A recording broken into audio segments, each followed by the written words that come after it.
now we're going to have something different.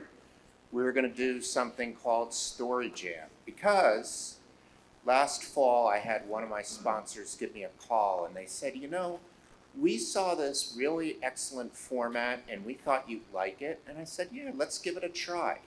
So for that reason, we're going to lead off with, and what is Storyjam?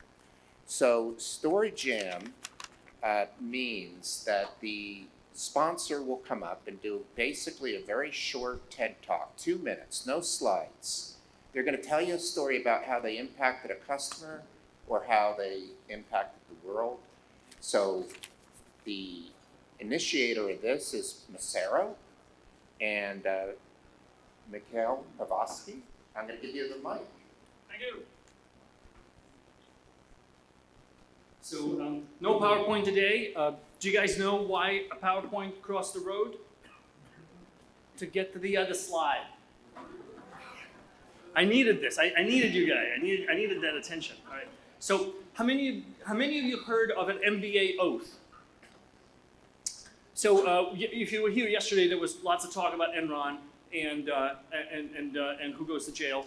And back in 2008, I think it was 2008, that a few students, MBA students at Harvard University, got together and they said, in their typical voice, well, we are the future of the business world, and we will never do anything unethical when we become the leaders. And why don't we swear to each other that we will only do ethical things? And they came up with an oath. It's an 11-point oath. Now it's called MBA oath. You could actually take it. MBAoath.org, I think, is the URL. So it's a fantastic idea, right? To swear that you will never do anything wrong or that you'd always do the right thing. And so got me thinking that most professions where integrity is expected have an oath. Policemen have an oath. Government officials have an oath. Doctors have an oath. Engineers have an oath. You name it, journalists have an oath, right? Lawyers have an oath. The one place where oath is missing is management consulting, and I happen to represent management consulting. My company is a management consulting company, right? And what I hear is that management consultants, take your watch and tell you what time it is. We hear that management consultants actually exert more energy on trying to find their next engagement than on executing the current one, right? So at least for my company, I'd like to clear that up. I, Mikhail Pavlovsky, CEO of Massaro, solemnly swear that we will first do no harm to client organizations and all of their stakeholders, act with utmost integrity to the best for our client and not what's best for us, always tell the truth and disclose all information to enable clients to make their own decisions, uphold the highest ethical standards, stay nimble and pivot when clients' needs or economics change, and work ourselves out of a job by helping clients build enduring internal capabilities. So if you guys want to learn more about a management consulting firm with higher standards, please find me out. All right, thank you.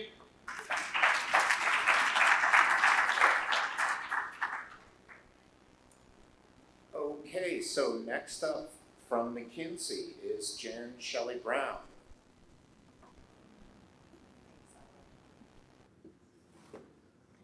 Thanks, Mikhail. Thanks, Allan.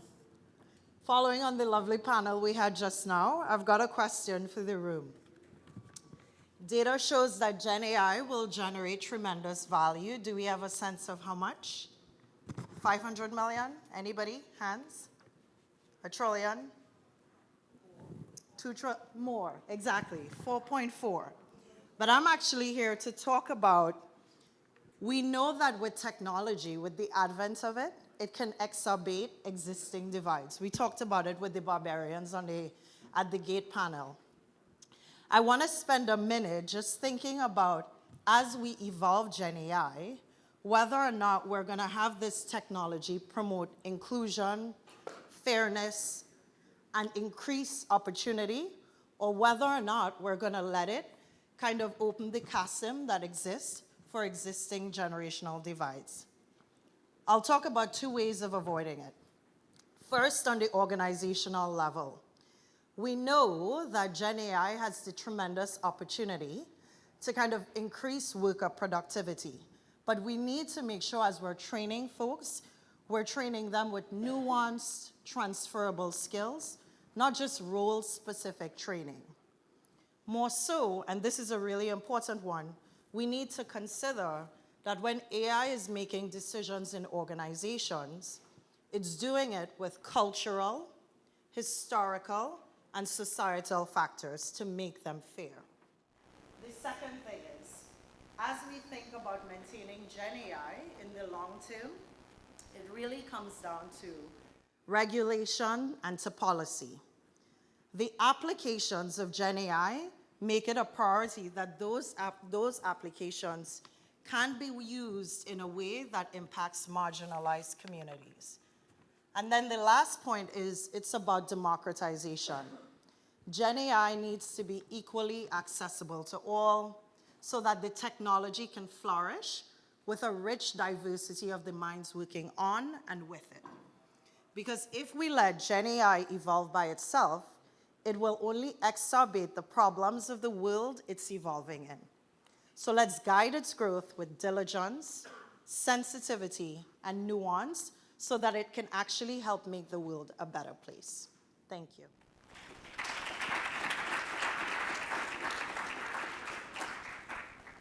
Okay, next up is Sam Arias from Salonis. Hi, good morning. It's a pleasure to talk to you all today. I'm very curious, just a quick show of hands, who's come across Salonis before the event today? Okay, I reckon around like half of the room. I was discussing we're a German software company, so it's much more it's a much more well-known name in over the pond. So my name is Sam Arias. I represent Salonis. We are a technology vendor based out of Germany. We recently expanded to North America, and our mission is to make processes work for people, companies, and the planet. Now, it's a very bold mission statement, so how do we do that? Well, we sell a platform that effectively sits as an intelligent layer on top of your transactional systems. And what that platform does is it gives you end-to-end observability of your business processes as they operate across organizational silos. Whether those silos be departments, whether they be systems, or whether they be different tools. We give you a full end-to-end observability of those processes. Now, with that observability, what can you do? You can, one, understand where the improvement potential is within those processes.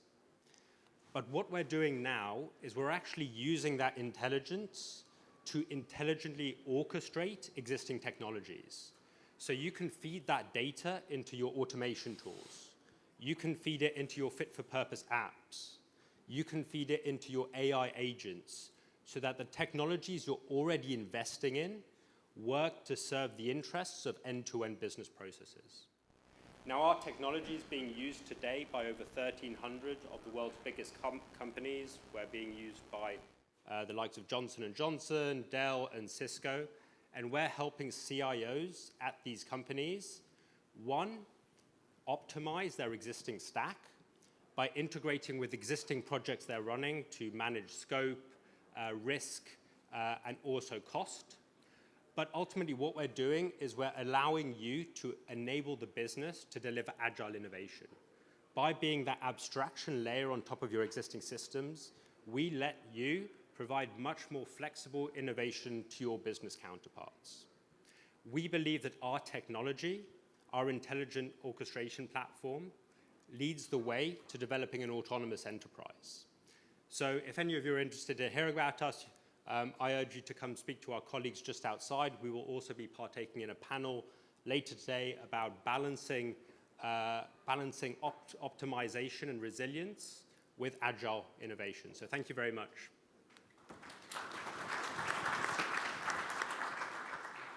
Great. Next up is Alok Merchandani from PwC.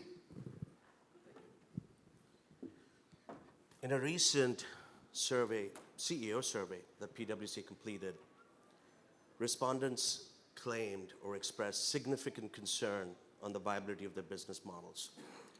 45% of the CEOs responded claiming their business models may not be viable over the next decade, hence requiring a significant investment in putting forth a reinvention roadmap. Cloud, AI, technology, front and center to create a foundation for that reinvention roadmap. Morning, I'm Alok Mirchandani with PwC, a partner with PwC, and as part of the cloud and AI practice, and with many of my colleagues and partners, we're helping our clients unlock true value from the investments in technology, cloud, and AI. There are 3 key areas that we're helping our clients, and we've seen a significant uprise in feedback and ask for help. Number 1, migrations, cloud migrations, if successful, haven't necessarily yielded significant enterprise or business value. And clients need that simply because there's a significant lack of confidence in the C-suite. We haven't moved the needle. And for CIOs and IT organizations, it's what's next? How do we get unstuck? Number 2, in terms of Gen AI and correlating to that cloud consumption costs increasing, Gen AI is front and center in terms of use cases and everyone wanting to do experimentation. But without data on the cloud and creating the right data strategy, there's significant pressure in terms of how do IT organizations meet the demand and kind of be in the forefront. Number 3, cyber and risk, and our panelists this morning talked at length about that. From a PwC perspective, we're engaged with these clients in kind of establishing that next-gen operating model. The purpose being, how do we create that reinvention roadmap, not only for IT to enable and power the business, but more importantly now be in the forefront to help drive that reinvention model. There's a lot that I threw at you guys, but a bunch of us are here. More than happy to chat with you later. Enjoy your day, and good to be here.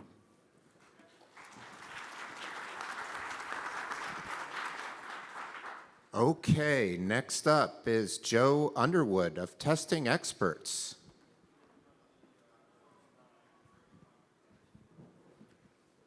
Good morning.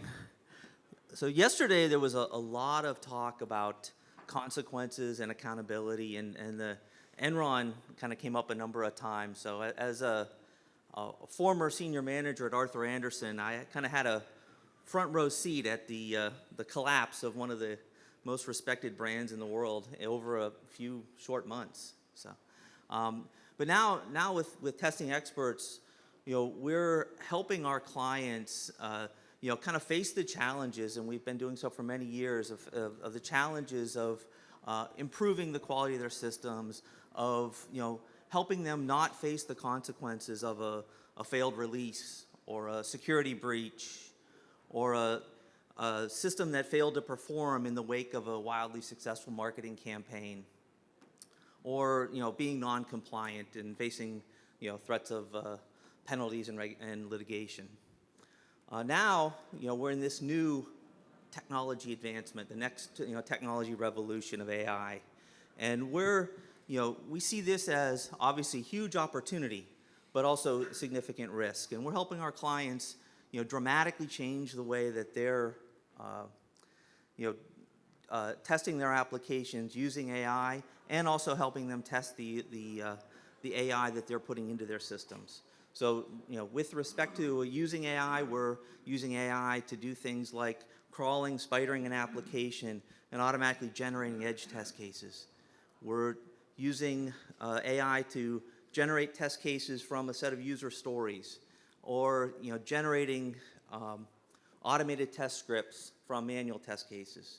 We're also helping our clients test the AI that they're building now. Right? While AI, the promise of AI is a tremendous opportunity to disrupt your business, to dramatically increase productivity, it also creates the opportunity for you to do things rapidly, do the wrong things more rapidly. So we're helping clients and test that. So as one of the largest independent software testing companies in the world. We're looking forward to meeting with each of you today. Please visit our booth. Look forward to catching up.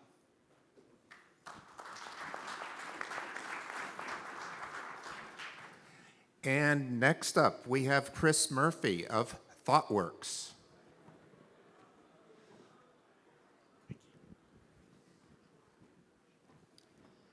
Right, hello everyone. ThoughtWorks. You may have heard of ThoughtWorks, you may not have heard of ThoughtWorks, but I bet you know who ThoughtWorks is. Who has heard about this thing called continuous integration, continuous delivery? Show of hands? Yeah, who has heard of this thing called infrastructure as code? Show of hands? Who has heard of this thing called microservices architectures and evolutionary architectures? Show of hands? Who has heard of data as a product, data mesh, and data platforms? Show of hands. Everyone who has raised their hands, you have heard of ThoughtWorks. ThoughtWorks, our mission is to create extraordinary impact on the world through our culture and our technology excellence. And we've done that through writing over 140 books based on practical real-world experience with our clients, including on each of those topics which defined the industry. Another book, which we've written recently, was with one of our clients. You may have heard of them too. They're called the United Nations. And they came to us and said, as we apply technology within the United Nations, we want to know how to do so responsibly. So we worked with them to create the United Nations Responsible Tech Playbook, which they have now open sourced together with us to make available to everyone in the world. So, when you think about what comes next from technology, when you think about how do I apply this technology to create an extraordinary impact for my business and the world around us in a responsible way, when you think about how does technology evolve and change and who wrote the books on it rather than who read the books on it, you should think about ThoughtWorks. It's a pleasure to meet you all. Our booth is directly out the front, and I look forward to speaking to you later. We have Mo Yunus from CoreSite.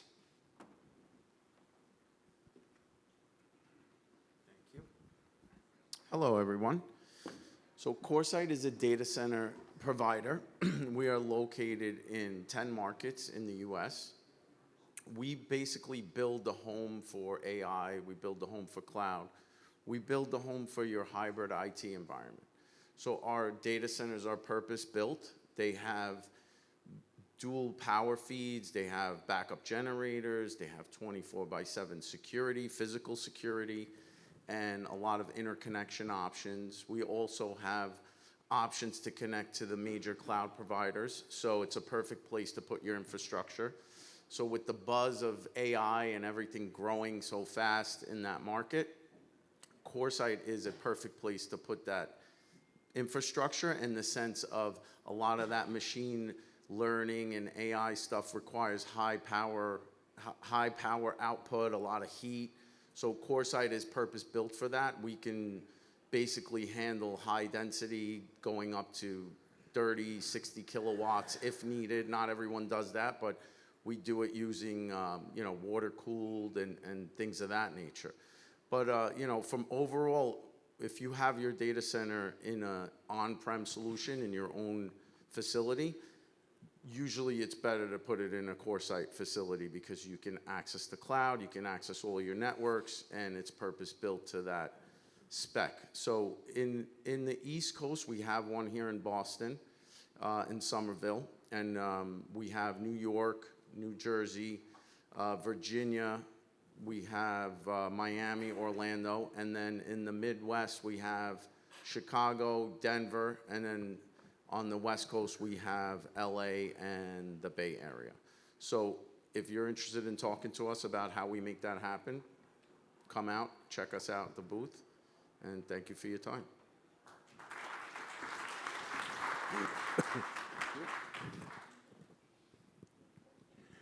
Okay, so Kathy Forsyth from Accenture got pulled into a meeting and does send her regrets. However, You can see her at 305 in Longfellow AB. She's going to be doing a fireside chat beyond buzzwords, real-world tech transformations with Sean McCormick. So I urge you to go talk to Kathy this afternoon. So given that, the next up will be Dalton Perez from MIT Sloan Executive Education. Thank you, Allan. Here from MIT Executive Education, and I am the marketing guy, so I am neither as smart as my faculty, nor am I'm articulate as the consultant, so I will make this quick. Sloan Executive Education, basically, executive education courses, they are non-degree short courses, usually 2 to 3 days in length. You've seen some of my faculty this morning, Stuart Madnick and Carrie Perlson. This afternoon, you will see other faculty, George Westerman and Michael Schrage. If you like what they have to say, there is more where that came from. Our courses are deployable across companies, scalable to upskill your teams. Topics like digitization, artificial intelligence, machine learning, classic leadership, and we extended a discount to all of our courses for members of the Symposium, so do check us out. The URL is quite easy. It is executive.mit.edu, and all our literature is in the back, so if this is of interest to you or your companies, please come and see us. Allan, thank you for having us.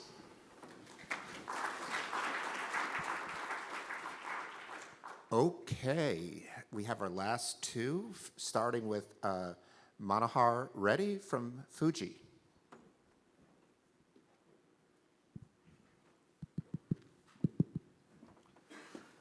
Very good morning, ladies and gentlemen.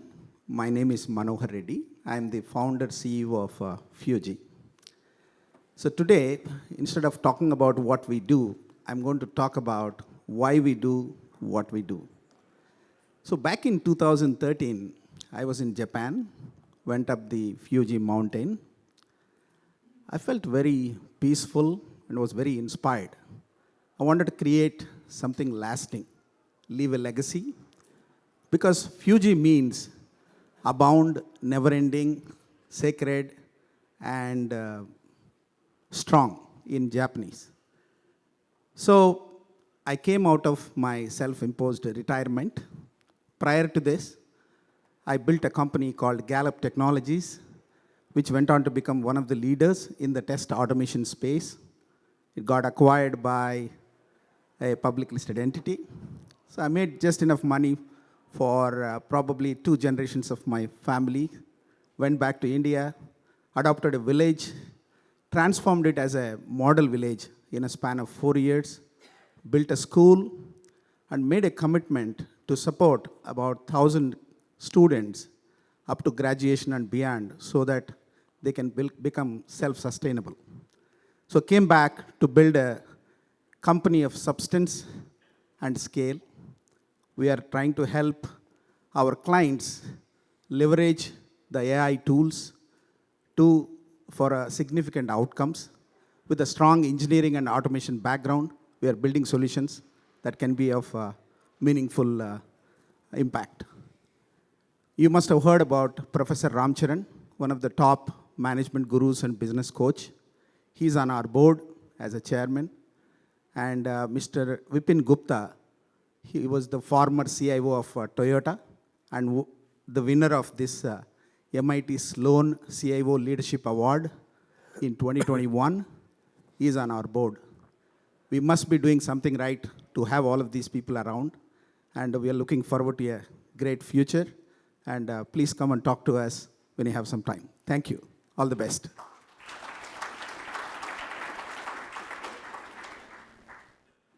And now we have Miriam Joseph from MIT Professional Education. Good morning. I know you guys are ready for the break, so I'll be quick. MIT Professional Education offers lifelong learning opportunities to technical professionals and engineering professionals. So what we do, yes, we do offer short courses, online courses, but a lot of our programs, I will tell you right now, we have more than 30 programs dealing with AI. So whether you're looking at the infrastructure and you are, as you're in these roles as CIOs, we have a lot of people in that stature that are looking at AI strategies and roadmap. How do you look at the entire organization and see where you're going with that? And including courses where managing technology at large. How do you kind of create that framework for you to kind of keep moving? But then you can look at courses such as applied data science, where we're looking at trying to get people who've never dealt with data science, that don't know anything about machine learning, getting them upskilled to that level, and then migrating them over with understanding the math of models and really going into our machine learning and AI certificate program. What are some of the kind of things we deal with? Computational power. So there's a class for that, right? So I can almost tell you, whatever you're thinking about, there's a class for that. But one of the things that we do, there's the foundations of machine learning in understanding algorithms, but now you're going into your particular industry. So if you're in manufacturing, it's different how you apply machine learning and AI. And so we started to kind of really verge with that. And we work with MIT CSAIL. Most of our faculty come from there in terms of machine learning and AI. But we offer more than 50 short courses that are live with MIT faculty during the summer. So whether you're looking engineering leadership for emerging leaders, we're also looking at product innovation in the age of AI. What does that mean? How do you innovate with this? How do you differentiate yourself between when everybody's deploying something AI? So we really work with that. Actually, one of our senior lecturers, Blake Catelli, is going to be here today. So you can stop by and see us outside. But we also offer online courses. So we have over 25 online courses that are offered in up to 5 languages. We are working at the global stage. So companies are multinational. People speak different languages, and we understand that. So we're training the entire population, putting everybody on the same page. So stop by and see us. We'd be happy to have a conversation with you. Thank you.